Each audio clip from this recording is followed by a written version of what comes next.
Jadi kalau Anda sholat kok masih sering salah, dan saya yakin semua orang juga gitu, kalau nggak nabi, nggak wali itu ada ya kesalahan-kesalahan yang tidak fatal-fatal banget, karena ada kebaikan yang Anda lakukan, yaitu ketika Anda dipanggil, Anda istijabah, Anda mengiyakan dengan menghadap.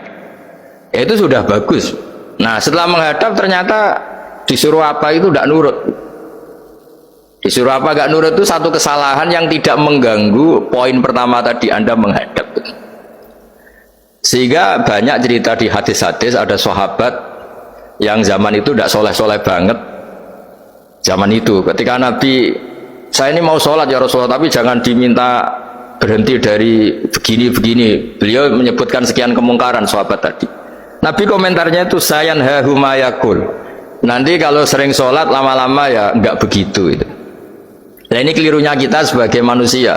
Lama-lama juga baik itu kita kira itu terus harus sekarang gitu loh. Ya itu keliru, harus sekarang itu keliru. Bisa saja kita ini setiap sholat pasti sudah ditulis Allah nanti itu mati baik. Delala nanti habis asar sebelum kita maksiat sudah mati, habis sisa sebelum kita maksiat lagi sudah mati. Jadi barokahnya sholat itu ada waktu yang potensi ya, potensi sholat itu akhir kenangan kita, sholat itu identitas kita, sholat itu status kita. Nah, karena kita sholat itu pakai niat, niat itu komitmen.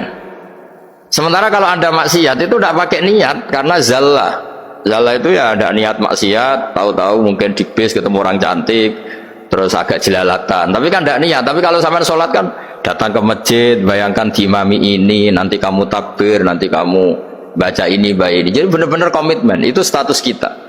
Kata Said Zabidi disebut mautinuhu wa haqiqatuh. Baiknya umat Islam itu kalau taat itu mautinu, itu alamat resminya, itu statusnya, kata Said Zabidi. Tapi kalau dia maksiat itu zallah itu kepleset. Jadi tidak pernah jadi status kita. Semoga semua maksiat kita ini tidak status, tapi zallah. Tapi ketika taat itu status hakikat kita. Maka fal'ubudiyah ya haqiqatuh wa mautinuhu wa dzatuh. Ini kata Said Abdul Az-Zabidi pengarang Ithaf. Orang Islam itu orang yang ketika ibadah itu identitasnya betul, ketika ibadah itu Allahu Akbar, dia berharap rahmatnya Allah gini-gini. Nah ketika salah dia zallah, dia ngantor ya ada niat korupsi, dia ingin memenai negara ini, dia nyai juga agak ingin macam-macam ya, tapi karena manusia terus ada zallah. Nah semoga semua kesalahan kita ini zallah itu ya cara Jawa kepleset, tidak mental. Dan semua kebaikan kita ini mental, yaitu kebaikan yang jadi tempat kita, identitas kita, haqiqatuh wa mautinuh wa dzatuh.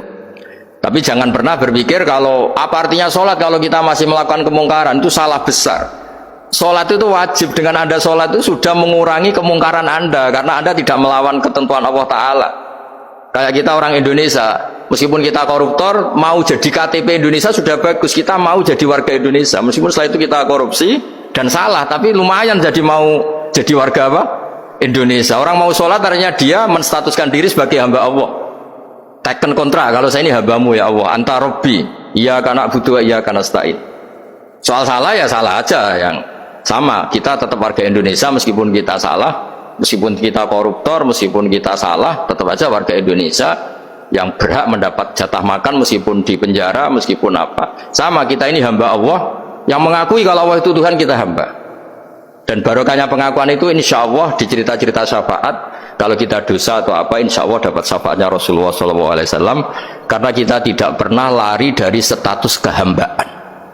Ini yang harus dipegang. Makanya status kehambaan ini nggak boleh hilang.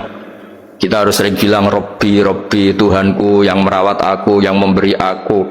Dengan demikian kita menjaga status kehambaan kita. Dan status hamba ini yang menjadikan orang layak masuk surga, yaitu fadkhuli fi ibadi, kamu harus resmi menjadi hambaku, baru ada perintah wadkhuli jannati. Kalau menjadi hamba aja nggak mau, kita punya keangkuhan, punya keinginan yang mulu-mulu, sehingga seakan-akan kita ini Tuhan. Nah, itu tidak menghamba. Kita harus fadkhuli fi ibadi, baru wadkhuli jannati. Saya kira demikian, semoga ini manfaat.